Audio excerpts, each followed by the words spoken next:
بسم الله الرحمن الرحیم د ژوندون نړیوال رادیو تلویزیون قدرمنو کتونکو اوریدونکو سلام. زه سراج الدین پټانی مو تاسو ته ژور لیدنو خبرونه ګورئ. سترې محکمې د نوي ولسمشر تر ټاکل کېدو د ولسمشر غني کاري دوره تمدید کړه. د همدې موضوع د لا وضاحت سپیناوي او رڼاوي په مخه مو درې قدرمنو میلمنو ته بلنه ورکړې. هر یو ښاغلی حکیم تورسن را روانو جمهوري ریاست ټاکنو ته خپلواک نوماند، ښاغلی قاضي حسن حقیار د سیاسي چارو څېړونکی او ښاغلی غلام رسول امان علیزی د حقوقي چارو څېړونکی. قدرمنو میلمنو خوش راغلاست. ستړي مشید. تورسن صاحب، اگر بحث از شما آغاز کنم، فیصله امروز ستر محکمه افغانستان چگونه ارزیابی میکنید؟ بسم الله الرحمن الرحیم. از سلام خدمت شما میمانان میز، کارکنان شما و بیننده های نهایت عزیز و گرامی. متاسفانه و بدبختانه که در سال 2009 هم توسط آقای کرزی هم چنین یک فیصله صورت گرفته بود، ولی باید که این همی رقم ادامه پیدا بکنه و هر کسی که میای رئیس جمهور میشه باید با چنین خلاف قانون اساسی افغانستان عمل بکنه و با این سیستم نهایت بیشرمانه هنوز ماه جوزا باقی مانده. یک ماه پیش تدابیر خود گرفته و همچنان در فیصله که صورت گرفته فکر میکنه که سیاسیون و یا مردم افغانستان غافل از چنین تصمیم است که در اوج تذکر هست که به حساب حلا انتخابات ریاست جمهوری و آمدن رئیس جمهور جدید.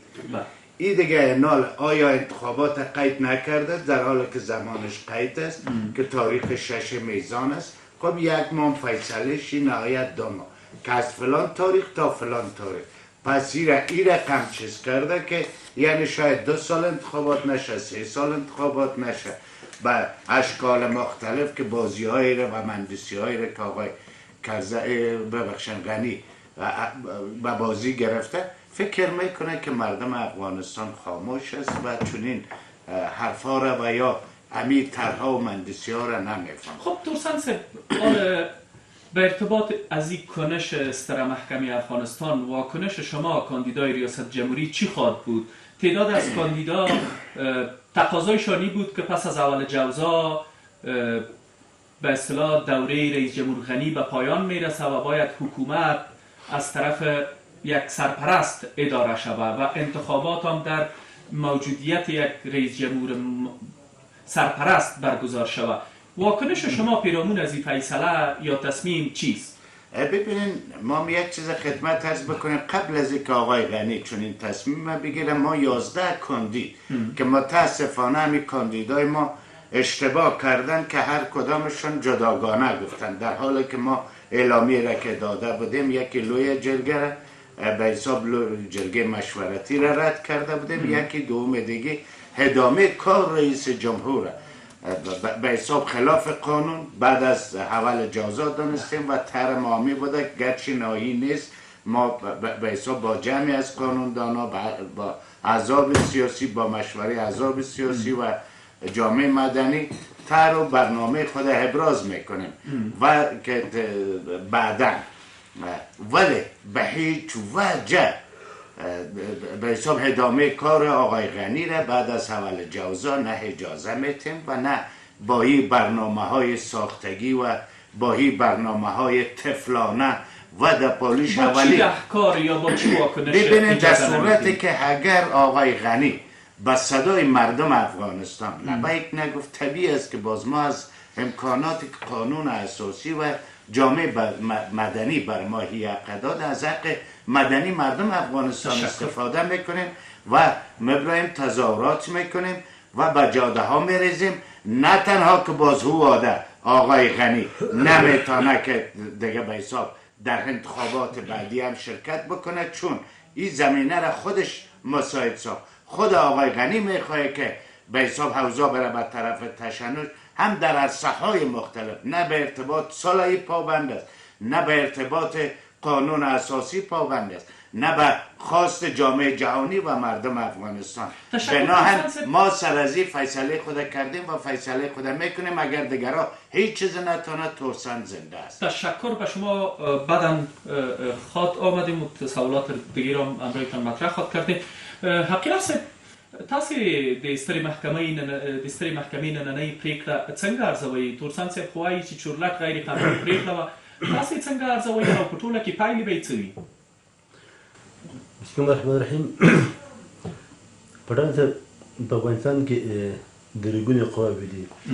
د هرې قوې خپل کاري استقامت ده، د هر چا خپل کاري ماهیت ده، په خپله برخه کې کار کوي. د جمهور ریاست د دوام دوره یا د دې خاتمه دا د ستر محکمې کار نه ده. نه په اساسي قانون کې هغه اساسي قانون چې دوی جوړ کړی دی، د ځان لپاره جوړ کړی دی، نه په دې قانون کې شته، نه په نور نړیوالو معتبرو قوانینو کې شته، او نه په افغانستان کې دا کار کومه سابقه لري. تورسان صاحب باندې اشاره درلودله چې ښاغلي کرزي هم داسې څه ترسره کړي وه. ما د ټیم چې کړي وو هغه کار غیر قانوني وو. که کارځای ده که شرغوني ده، دواړه د یو نغري دوه پښې دي. د دوی دوره دا د حساب دوره نه ده. نور هغه په افغانستان کې هغه نظامونه چې هغه واقعا دیموکراتیک نظامونه وو، هغه نظامونه چې خودکفا وو، یعنې د قانون تابع وو، قانون پکې حاکم وو، او ټول خلک د قانون تابع وو. په داسې نظامونو کې یا داسې حکومتونو کې دا کار نه دی شوی. اوس چې دا کار شوی دی،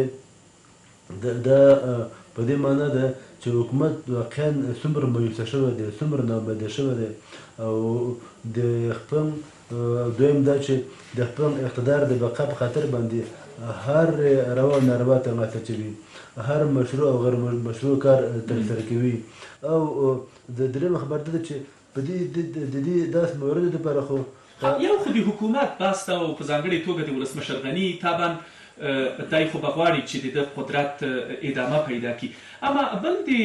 قضایه قوې د استقلالیت موضوع ده، د قضایه قوې د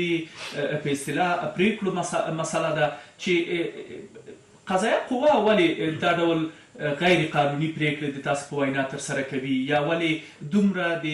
ولسمشر یا د ارګمشر تر اغیز یا تر فشار یا تر تاثیر لاندې ده، او یا هم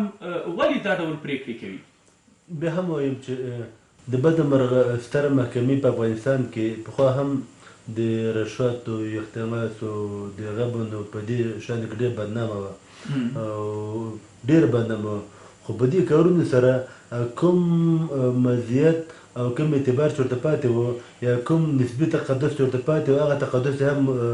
د منځه ورسره لاړه. ځکه دا د سترې محکمې کار نه ده. قوانین پرته دي، قوانینو کې هر څه پیشبیني شوي دي پکې، نو قوانینو ته اساسي قانون ته باید مراجعه وشي. بیا څه دپاره او دا کومه اختلافي موضوع نه وه چې سترې محکمې ته محول شوي وي او دوی بیا د قانون په رڼا کې څېړلي وي او بالاخره بیا یې نتیجه یا پایله راویستلي؟ که فرضاً په اساسي قانون په کوم مورد کې ګونګ وي، بیا خو د هغې دپاره د همدې جمهور ریاست د خوا نه، همدې ار د خوا نه د اساسي قانون د څار او تفسیر کمیټه جوړه شوې ده. هغوی هرې په زرګونو ډالره معاش اخلي. هغې کې مهم کسان یا په قانون پوهېږي یا په قانون نه پوهېږي، هغه جدا خبره ده. خو د دوی د خوا نه د قانون د تفسیر په نوم باندې تکلیمه شوي دي، هغوی ته یې مراجعه وشي. بیا یو څوک به قصداً انتخابات ځنډوي او بیا به بانې کوي چې هغه نه پوهېږم انتخابات په وخت نه ترسره کېږي. په تا شوي څه وه چې انتخابات په وخت ترسره نه کړه. که مخکې امنیت خراب و، تا انتخابات ترسره کولی نه شو، اوس امنیت ښه شوی دی. د افغانستان په وضعیت کې مثبت تغییر راغلی ده چې مخکې نه کېده، اوس کېږي. خو ښکاره خبره ده چې د اقتدار د دوام په خاطر باندې مخکې د خن او ځان واقع کړی دی، بهانې دي کړي، اوس هم بهانې کوي. مننه اخیر صاحب، تاسو بیا راګرځم. دا په دې نه پوهېږو چې دا انتخابات به کېږي څه وخت. که دا کېدای شي خو د انتخاباتو د کولو نه کولو مسؤلیت هم دوی ته ورګرځي. طبعا دا امکان شته چې د سر انتخابات په افغانستان کې ونشي. شي دا امکان هم شته ده، چې د انتخابات کې وشي. دوی ووایي چې فرضاً میزان کې نه برابرېږي، آینده جوزا دپاره طبعا. مننه اخیر صاحب، تاسو بیا راګرځم. علیزی صاحب، تورسان صاحب او حقیار صاحب د سترې محکمې نننۍ پریکړه غیر قانوني او ظالمانه وبلله. تاسې د یو حقوقدان یا حقوقپوه په توګه د سترې محکمې نننۍ پریکړه څنګه ارزوئ؟ بسم الله الرحمن الرحیم. محترم ورور الحاج پټان صاحب، لومړی تاسو ستاسو ډېر درنو معزز مېلمنو ته او د نړیوال ژوندون ټلویزیون ټولو کارکوونکو، لیدونکو او اورېدونکو ته خپل سلامونه او نیکې هیلې وړاندې کوم. علیکم السلام. داسې راسئ چې یو څه دغه دورې د شروع څخه هغه ته هم یو څه پام وکړو. مهرباني. موږ ولیدله چې په افغانستان کې اساسي قانون و د هغه مطابق د انتخاباتو د قانون د یو انتخابات وسوله و. په انتخاباتو کې بالاخره په درغلۍ به وې دي کې شک و شبهه نشته، اما داسې یو کار وشو چې اساسي قانون په کلي ډول تر پښو لاندې شو او د یو د انتخاباتو قانون تر پښو لاندې شو. یو اجنبي قدرت یا اجنبي شخص یا اجنبي هغه څوک چې د دغه نظام په راوستلو کې یا هغه مقام و شخصیت و چې د دې نظام په راوستلو کې د ابتدا څخه رول درلوده یا لوبولی و، هغه راغلی د دوه نفرو لاسونه پورته کړي، دا یو رئیس جمهور یو رئیس اجرایه. په داسې حال کې د افغانستان په اساسي قانون او یا په نورو موضوع قوانینو کې د ریاست اجرا نوم نه و یا تشکیل و اداره و بودجه و منظوري و دا شان هم نه و تر دې وخته پورې. نو یو کار چې په ابتدا کې په غلطۍ باندې را شروع سي، بیا نو تر انتها پورې هم دا غلطۍ شته، ځکه په دې 15 کلنه دوره کې موږ در این شعر چې خشت اول گر نهد معمار کج تا سریا می رود دیوار کج. بله بله. نو چې په ابتدا کې خشت همداسې کژک کېښول شوه، نو تر د همدننه ورځې پورې همدا کوږوالی شته. نو اوس بحث دا ده چې دغه وړاندیز د ارګ یا د حکومت یا د ولسمشر لخوا ظاهرا نه ده ترسره شوی. دا پریکړه خپله سترې محکمې کړې ده. دغه د سترې محکمې دا پریکړه سره له دې چې دا عدلي و قضایي معتبر ارګان یا نهاد ده، څنګه ارزوئ ولې دا ډول غیر قانوني پریکړه د داسې یوې مرجع نه ترسره کیږي؟ زه عرض درته کوم. اصلا خو د ابتدا څخه د دې دورې 15 کلنې دورې څخه مخکې که موږ هغه ته پام وکړو دا دولت څنګه منځته راغلی، یو بل حکومت و دولت هر څه چې و هغه څنګه د منځه ولاړی. نو بنیاد و اساس خو همدغسې ایښول سوی دی چې د ابتدا څخه به تر د انتها پورې غلطي او کوږوالی دی. په دې خاطر باندې نو کوږوالی به حتما د دې سره وي. د دې د خصوصیاتو او صفاتو څخه د داسې دولتونو یو هم کوږوالی دی، یو خبره. دوهم خبره تاسې راسئ چې دغه کار ته و ګټو او اضرارو دواړو ته یو څه پام وکړو. که احیانا دا حکومت یو ځای په اول باندې قانونا ختمیږي یا د رئیس جمهور حکومت نه د رئیس جمهور وظیفه ختمیږي، مسئولیت و صلاحیت ختمیږي، نو بیا به څه کیږي؟ د قدرت خلا به منځته راځي که نه؟ د قدرت خلا کې د هیڅ ټولنې په هیڅ دنیا کې په هیڅ ځای کې د چا په ګټه نه ده.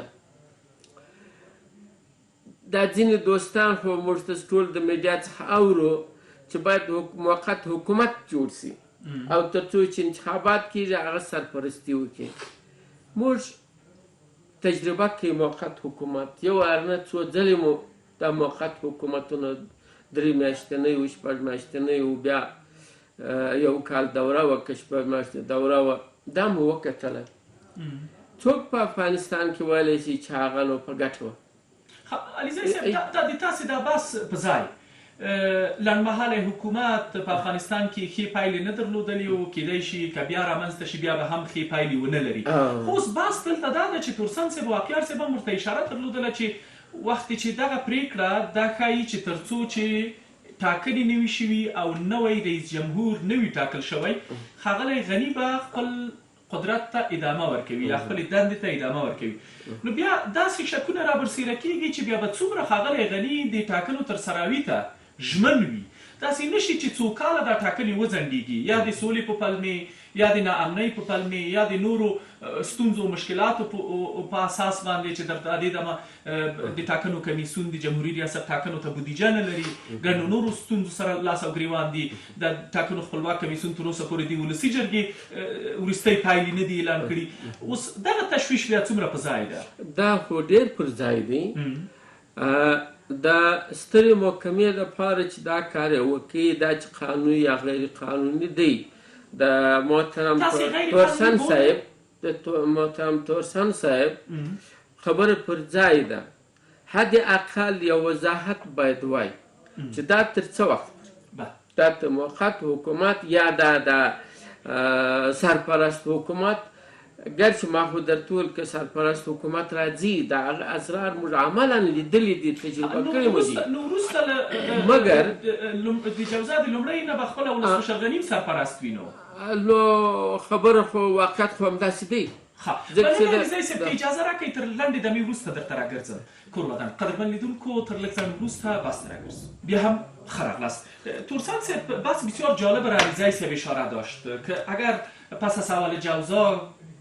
دوره کاری رئیس جمهور غنی به پایان میرسه اینجا خلای قدرت به وجود میاد خب کی باید حکومت موقت سرپرستی بکنه خب در قانون خب بعض موارد و مسائل هست که رئیس مشار جرگه میتونه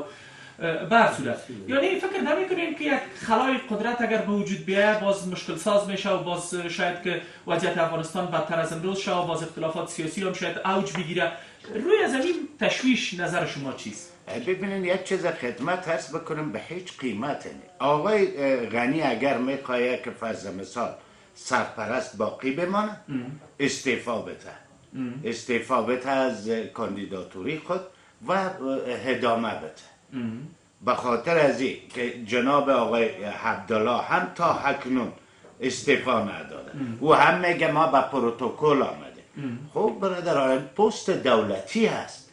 با پروتکل آمدی یا به هر چیز آمدی خود در طول نمی 5 سال هم غیر قانونی بوده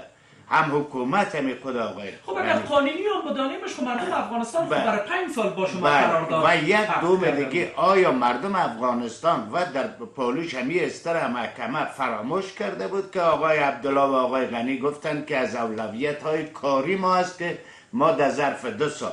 لوی جرگه را دعوت میکنیم و تغییرات در قانون اساسی میریم حتی همی پست به حساب آقای عبدالله را ریاست اجرایه را هم قانونی میسازیم به صدارت که هم نشد و حال هم ولی من مطمئن نیستم خلای قدرت چرا با وجود بیاید از جمع از اینمی کاندیدا استعفا بده یک نفر میرن حکومت سرپرست تعیین میکنن میرن سرپرستی را میگیرن و مدیریت میکنه هلا 6 به حساب میزان بر انتخابات الا نتایجش وقتش زمانش تعیین شده است و به هیچ وجه نه خلای قدرت با وجود میاد شما ببینن اگر در خلای قدرت هست ببینن از تاریخ امی حکومت وحدت ملی تا اکنون چند وزارتتان سرپرست نیست چندین وزارتخانه هایتان سرپرست است که همش غیر قانونی است ما تا به کی غیر قانونی ادامه داده بریم اگر آقای غنی تا ختم نتایج انتخابات ریاست جمهوری به عنوان رئیس جمهوری فای وظیفه میکنه تشویشتان به چی دلیل است؟ ببینین ما یک چیز خدمت هست بکنیم که آقای غنی نه در قبال خود و نه در قبال مردم افغانستان صادق است این اولین رئیس جمهور است که پیشتر هم گفتم که علیه خود کودتا کرده به این مفهومه که متنفر مردم افغانستان ازش بود و حال با این حرکت خود یعنی تنفر مردم بیشتر شد به همین حکومت وحدت ملی و دوم دیگه خود آقای غنی اصلا شما ببینین دمی پروسه صلح هست آقای غنی نمیخواد که صلح بیاید در این کشور ببینین اگر عملیات های توسط طالب صورت گرفته همین اولین به حساب اعلان جنگ کی داد به نام خالد خب از یک طرف پروسه صلح هست و از یک طرف جنگ خالده عملیات های خالده در حالی که اگر به نام منطق چیز آقای غنی می داشت به حساب به جای عملیات های خالد 1 ماه 2 ماه به حساب یک آتش بس یک طرفه را اعلان میکرد که اینجا امو دشمن و یا امو طالب هم که بوده و او میگفت که برادر مردم هم باز ملامتش میکرد ولی او عملیات خالده و او فتح اعلان کرد. هر روز اینجا مشکلات است و در پالیس سربازای ما را ببینند که در تمام نقاط افغانستان حضور دارن ولی حجازی عملیات ندارن. این کلش مهندسی ازی است که بر بقای خود ادامه بده. خب ترسان اگر مشخصا روی سوال ما بیاین که اگر آقای غنی تا ختم نتایج انتخابات ریاست جمهوری 6 میزان به عنوان رئیس جمهور به کار خود ادامه میده، تشویشتان به چی دلیل است؟ یعنی کدام موارد است که شما از اون ناحیه تشویش دارین که باید این آقا وقتی که دوره کاریش پوره میشه استعفا بده؟ ببینید اول یکی که نمیخواد که انتخابات صورت بگیره به هیچ وجه آقای غنی. یک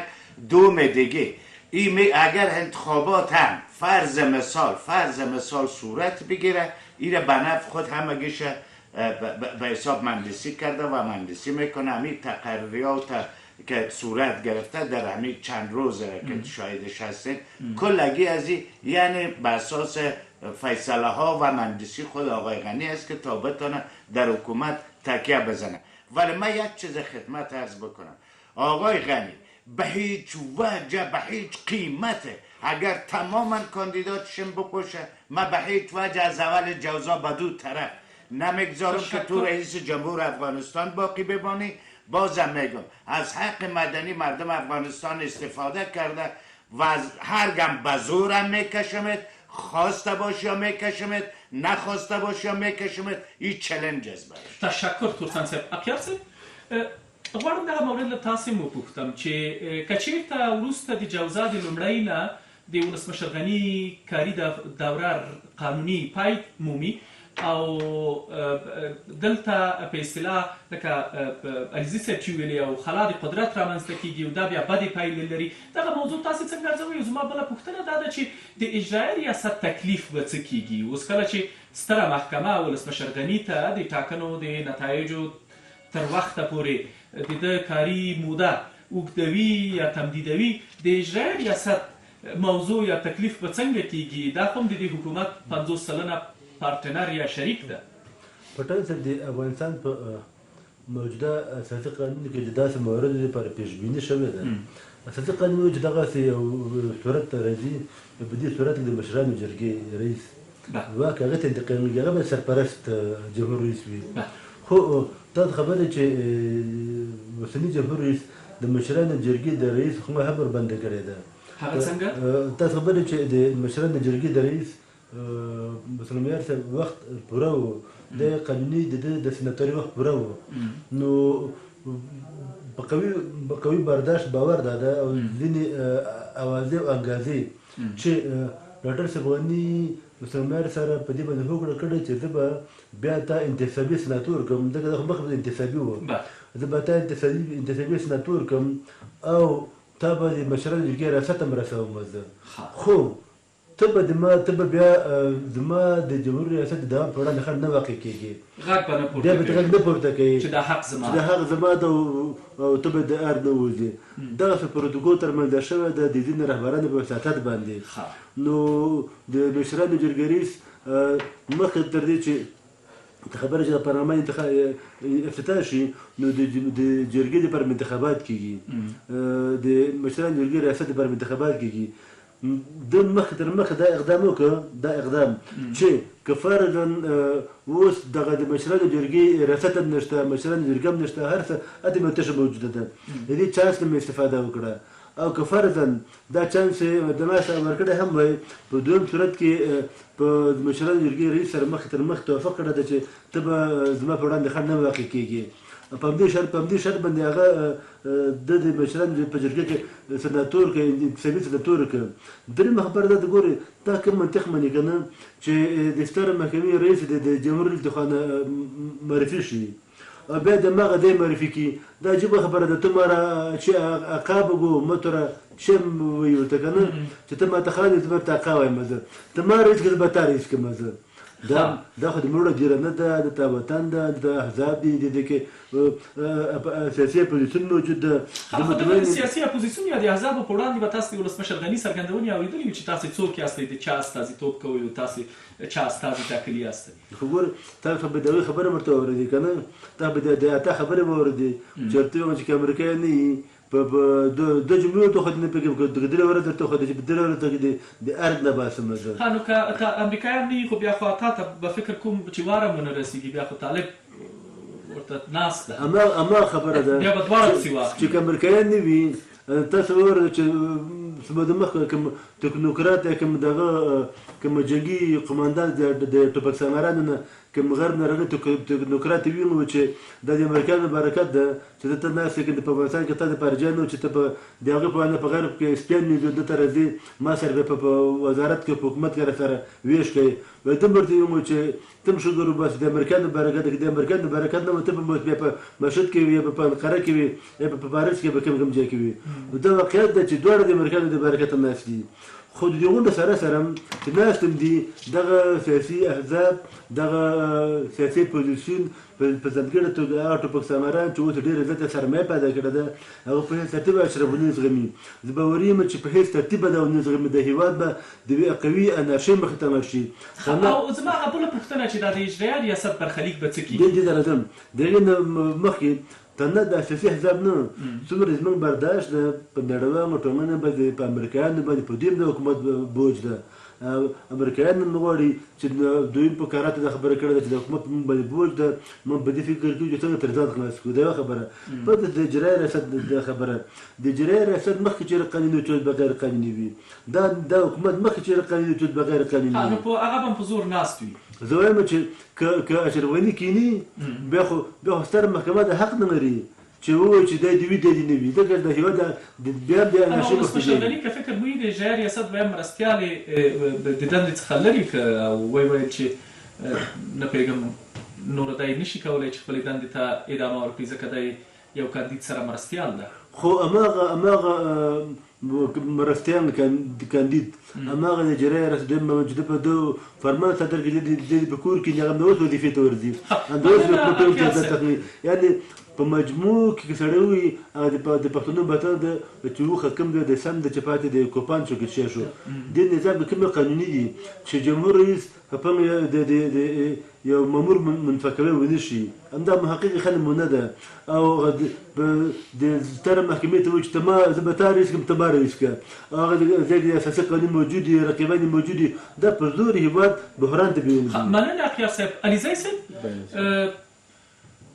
مخکینیو خبرو ته مو ادامه ورکوي چې د تاسو خبرې مې در پرې کړلې او زما پوښتنه دا ده چې د اجرایه ریاست برخلیک به څه کېږي دا تکلیف به څنګه کېږي او بالاخره فکر کوئ چې ولسمشر یا حکومت یا دا ستره محکمه دې بیا په اجرایه ریاست باندې قانون تطبیق کړي سره نه دی چې په بلې برخې کې بیا قانون ماتوي یا قانون مات کړی ده فکر نه کوئ چې بیا به یو اخوډب یا اختلاف زور اخلي د حکومت د شریکانو یا پارټنرانو ترمنځ ما مخکې وویل درته چې ابتدا څنګه راغلی د دې حکومت د دې نظام دغه د 18 کاله په څه اول خو دا 40 کاله په افغانستان کې ملي حکومت ملي دولت چې ملي صیغه ولري ملي حمایت ولري منځته نه دی راغلی دا جنرالانو په زور راغلی دي اوس د ریاست جمهوري دپاره د میزان د شپږمې پورې چې وخت ټاکل شوی دی ګرچې مخکې تغییر پکې کې راغلی هغه د تاسو د خبرو په تړاو هم تورسان صاحب وویل چې اصلا ولسمشر نه غواړي چې ټاکنې ترسره شي او که چېرته دی په واک کې پاتې کېږي د ټولو دولتي امکاناتو نه به ناوړه او غیر زه عرض کوم درته د تورسن صاحب خبره د اخیار صاحب خبره یقینا د دوی خبرې پر ځای دي د حق عدالت او قانون مطابق دي مګر دا چې زه څه درته وایم زموږ د ټولنې شرایط دغسې دي د شرایطو مصلحت راته بیان کوي چې زموږ د ټولنې شرایط دغسې دي چې هېڅ پر قانون برابر نه دی اوس علیزی صاحب د قانون د ټولنې شرایط او په هېواد کې روان وضعیت د دې مصلحت ایجاب کوي چې ولسمشر دې خپل دندې ته ادامه ورکړي تر هغه چې یا هغه ورته وایي عطا محمد نور ورته وایي چې زه دې د ارګه باسم، تر هغه حالت چې یا هغه نور څوک ورته وایي، بل څوک ورته وایي چې زه هسې کوم، زه داسې کوم، نو تاسې تورسان صاحب ورته وایي چې تورسان صاحب ورته وایي، زه ورته وایم، ته ورته وایه، بل څوک ورته وایي. بله، تر هغه چې دا څوک ورته وایي نو بیا به موږ په د خپل منځ کې څنګه سره جوړ شو. زه داسې وایم چې دا 5 کاله که خلاف د قانون و، اوس دې 5 میاشتې خلاف د قانون وي. نه خو شرط دا ځکه دا خبره د 15 میاشتو وي، او بله خبره پکې دا د علیزی صاحب چې اوس وخت دی چې هر څه په خپل ځای ول، کابینه، نظام، دولت، حکومت، تشکیلات، هر څه په خپل ځای وای، او یوازې ولسمشر بدل شوی وای، یو بل څوک د ده په ځای چې قانوني وړاندوینه کوي راغلی وای، پکې ستونزه څه وه یا دلته پکې څه راپېښېدل؟ هر څوک چې راسي ولو که د 3 ورځو دپاره راسي، هغه سرعلاق قومندان دی، هغه د دروګونو قواو رئیس دی، نو هغه چې راځي خپل هغه صلاحیتونه چې دی څومره تطبیقولی سي، استفاده ځینې کولی او څخه استفاده کوي. موږ ولیدل 3 میاشتني رئیس جمهوران مو ولیدل، موږ 4 میاشتني رئیس جمهوران ولیدل، موږ څو دورې د مرحلې تېرې کړې دا مو ولیدله، نو ولې هغه موږ د خپلو سترګو باندې پټې کړو که نه؟ یو خبره زه خو البته لازمه شخصي نظر کېږي چې غلط وي، زه داسې څرګندولو نه علیزی صاحب ما داسې برداشت وکړ چې د وضعیت د حالاتو د شرایطو ته په کتو سره نو دغه سړی نسبت نور خلکو ته بهتر. زه وایم اوس خو هغه د پښتو په اصطلاح ول دیګ چې باندې دی سرپوش ورباندې شته، دغه د سرپوش حیثیت په دې ټولنه کې، په دې دولت و نظام کې اوس شته. د 5 میاشتو دپاره د دې دپاره هرج و مرج و ګډوډي و بېنظمي چې جوړه نه شي ښه به وي. که موږ وایو چې موقت حکومت جوړو، بیا دا په خپله به څنګه سره جوړ شو؟ مخکې خو خارجانو جوړولو، خارجانو راوستل بدلیږي، یوازې کارګمشر بدلیږي، هر څوک چې بدلیږي، اما هغه بل مشر چې راځي، زه هم غواړم په قدرت کې ورسره شریک شم، ته هم غواړې په قدرت کې ورسره، بل هم غواړي، بل هم غواړي. نو اوس دا تکلیف به څنګه کېږي چې دا تورسان صاحب دی لري، وایي چې دا سړی که چېرته په واک کې پاتې کېږي اصلا به دا په خپل وخت ټاکنو ته ژمن نه وي، بل د دولتي امکاناتو نه به استفاده کوي. زما مطلب دا خبره چې دې ته راځم، د تورسان صاحب تشویش پر ځای دی، خو د دې دپاره چې دغه تشویش رفع شي، اول چې سترې محکمې دا صلاحیت ځان ته ورکړي، یا چا ورته وویل چې ته داسې وکړه، هغه وکړل که نه، اوس دې مهرباني وکړي دا دې توضیح کړي چې دا ریاست جمهوري د نوي رئیس جمهور ټاکل به څه وخت وي، ځکه هغه دلته یو نقیصه شته په دې حکم کې د سترې محکمې یا په دې فیصله کې د سترې محکمې، هغه دا دی چې دا به تر کوم وخته پورې وي، څه وخت به انتخابات کېږي، انتخابات خو ټاکل شوي چې 4 د میزان، ایا دا به د سترې محکمې مطلب هم دا دی چې 4 د میزان، دا دې خلکو ته د افغانستان خلکو ته دې هم ووایي، سیاسیونو ته دې هم ووایي، یعنې په دغه ابلاغیې یا فیصلې کې باید دغه 4 د میزان هم ذکر شوی، دا پکې تثبیت شي چې په فلاني تاریخ کې تعهد شوی دی د انتخاباتو دپاره چې انتخابات به کېږي، تر دې وخته پورې د دې په خاطر چې په دې ټولنه کې امنیت و صلح و دا پر قرار وي او نوره ګډوډي و بېنظمي رانسي، ځکه هر څوک چې مقتدر دی تر سلا باندې تر سرمو پورې هغه دی سنبال دی، نو که چیرې په یو کوچنی حرکت باندې را جوړیږي، نو بیا خو دلته بیا د مجاهدینو د اول کال د مړو قصې به بېرته راژوندۍ شي، د دې دپاره چې هغه راژوندۍ نه شي، ښه خبره دغه ده، د عامه منافع به په دغه کې وي، عامه ګټې به په دغه کې وي، سیاسیون خو نه مني. د دې موضوع ګونګ پاتې کېدل په څه دلالت کوي؟ ګونګ پاتې کېدل یې سمه خبره نه ده. نه سمه خبره خو نه ده، په څه دلالت کوي؟ په دې سترې محکمې کې څوک په دې مسایلو پوهېږي نه، که نه قصداً دا څه شوي دي د نورو مسایلو لپاره؟ نه خو کېږي، کله کله یو حکم کېږي هغه پوره وضاحت ونه لري. زه یقین لرم د سترې محکمې هدف هم همدا د میزان 6مه نېټه ده خو د دې لپاره چې د خلکو اعتماد او باور راسي دا د یو څه وضاحت ورله ورکړي چې تکمیل شي د سیاسیونو خو د خپلو سیاسي موخو دپاره هغوی دا چې اوس کاندید دی ریاست جمهوري ته دوی هم د سیاسي موخو دپاره چې څنګه قدرت ته ورسیږي که نه د سیاست تعریف هم دغه دی زه غواړم چې دا خبره د دوی څه دا تقاضا وه که چیرې دوی د افغانستان په خلکو باندې ترحم وزړه شوي په خاطر باندې صرف دغه وضاحت وغواړي او آینده کې دا تضمین وي چې نور به دا نو نه تمدید کېږي نو دا به سمه خبره وي چې 5 کاله صبر او حوصله وکړه 5 میاشتې یا 5 میاشتې هم نه 2 میاشتې راځي ځکه چې د اساسي قانون حکم داسې دی چې د 2 میاشتې په اوږدو کې چې وخت یې پوره سه 2 میاشتې په اوږدو کې باید انتخابات صحیح دی 2 میاشتې هغه ته پرېږده 3 میاشتې هلته پاتې مننه علیزی صاحب قدرمن لیدونکو تر لږ ځنډ وروسته حل لارو وړاندیزونو ته راځو بیا هم ښه راغلاست ترسان صاحب بالاخره راه حل برای بیرون رفت چیست که قناعت شما کاندیدای ریاست جمهوری هم حاصل شد ببینید من یک چیز خدمت عرض بکنم که تا به کی ما بشینیم و بگوییم خیر است به خاطر منافع به حساب یا به خاطر جلوگیری از جنگ و هرج و مرج خب ما 5 سال به حساب تحمل کردیم در طول تاریخ دنیا طور نیست که 50% آقای غنی و 50% عبدالله هم یک رای خود تفاوت بود چرا ویش رئیس جمهور خب بازم گفتن مصلحت است حالا ما بازم بشینیم 5 ماه دیگه یا 6 ماه دیگه به جلال خدا سوگند میخورم که 5 روز منتظر نمیشیم به هیچ قیمته اینه دیگه من پیشت عرج مرج از این بدتر میشه هر روز 300-400 جوان رشید از این کشور شهید میشه تنها سربازای ما از قوای مسلح خب اگر او طرف هم کشته میشه قوام افغان آقای علیزی ادعا داره که اگر این دیگ به سرپوش شوه امکان داره که وضعیت بیشتر از این وخیم و خرابتر او جانم در درون از این دیگ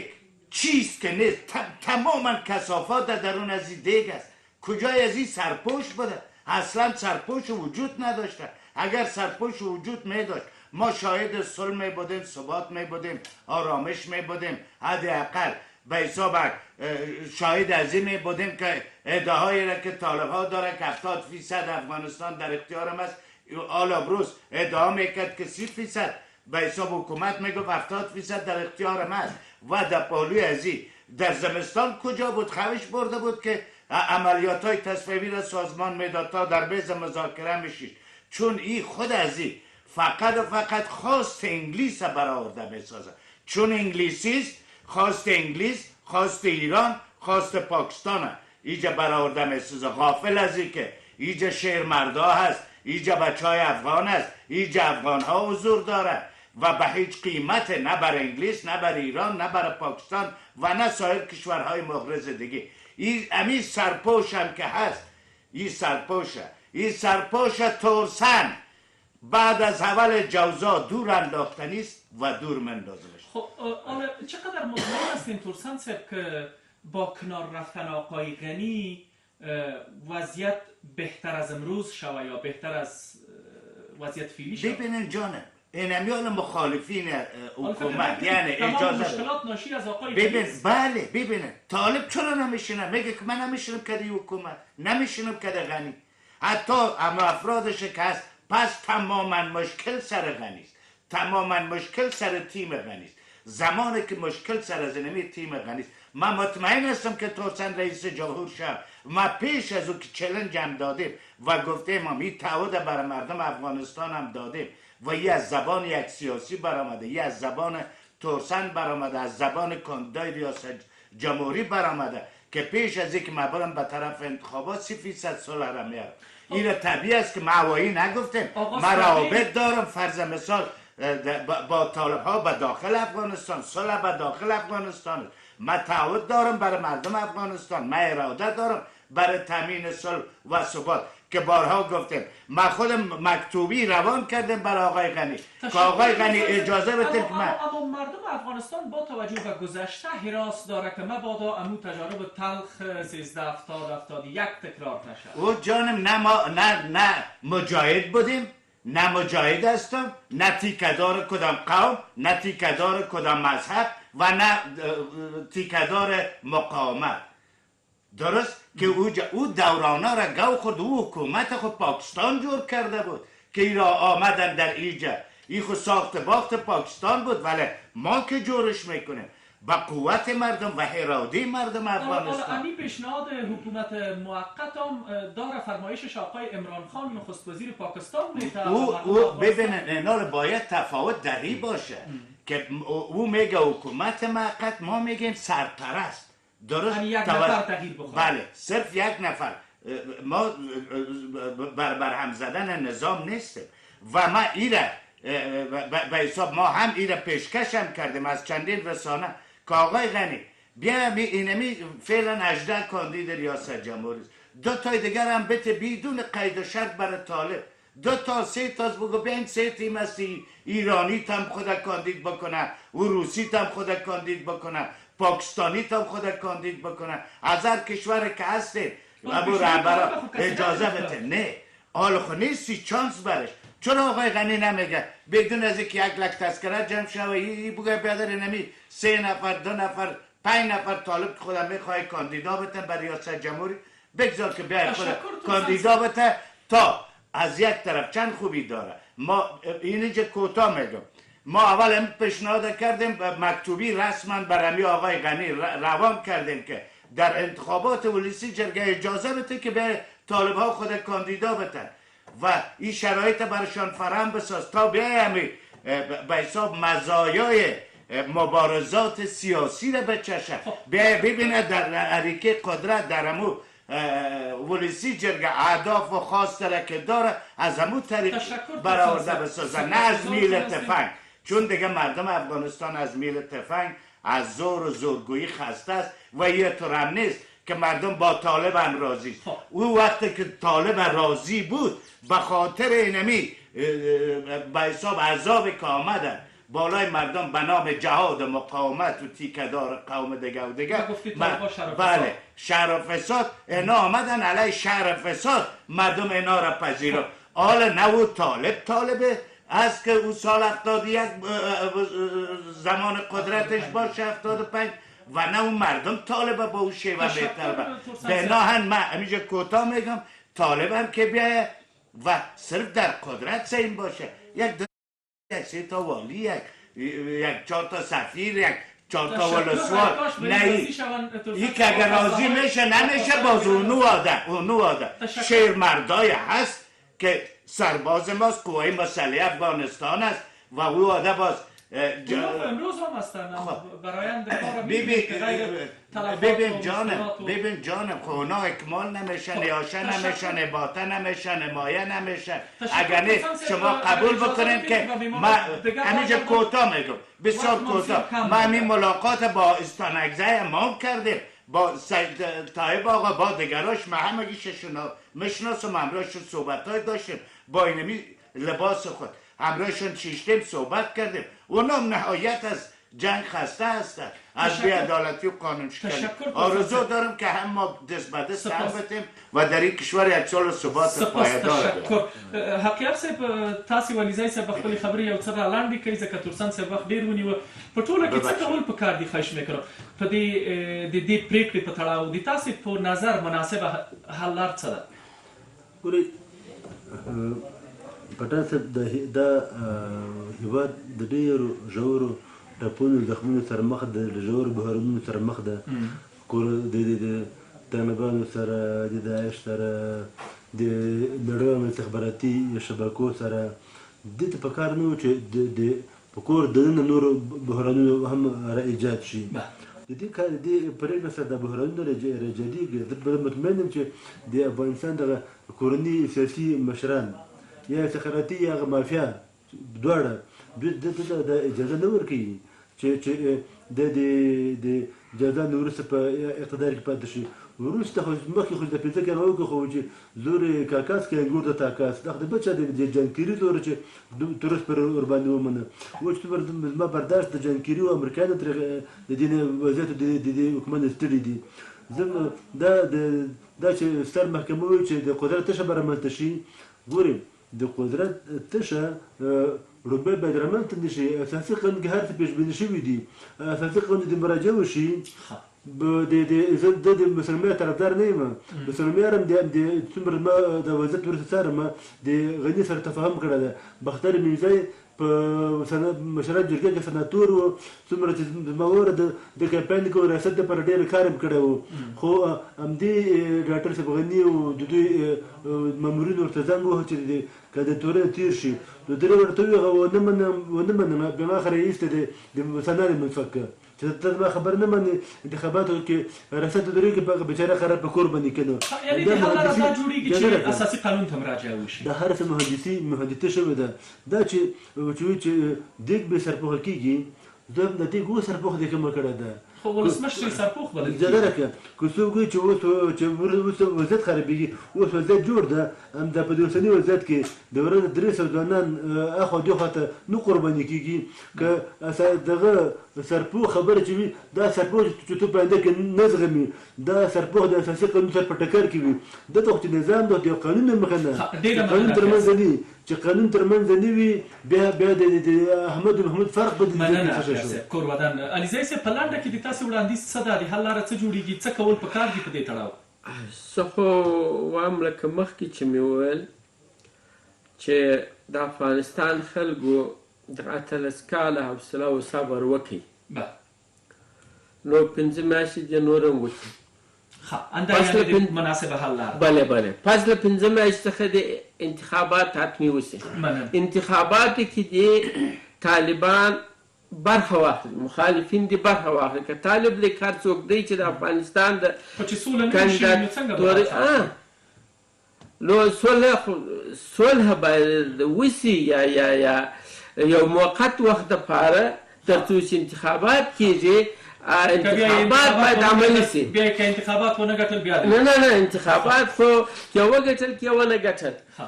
انتخاباتو باندې باور او اعتماد چې راشي هغه د ملل متحد د نظارت لاندې اسلامي کنفرانس د نظارت لاندې وشي ما ته ډېر افسوس درته چې زموږ قانوندانان موږ ته مشوره راکړي چې غیر قانوني ژوند وکړي ځکه د غیر قانوني ژوند کې 15 میاشتې نور هم وکړه یو شیبې دپاره د یوې شیبې دپاره داس پرخ د غیر قانوني د بېانصافي ده مننه علیزی صاحب ډېره زیاته مننه ښاغلی غلام رسول امان علیزی د حقوقي چارو څېړونکی ښاغلی قاضي حسن حقیه د سیاسي چارو څېړونکی او ښاغلی عبدالحکیم تورسن را روانو جمهوري ریاست ټاکنو ته خپلواک نومان ډېره مننه چې زموږ بلنه مو منله او په بحث کې راسره ونډه واخیسته قدرمن لیدونکو د تاسو له ملتیا هم نړۍ مننه تر بیا ښې چارې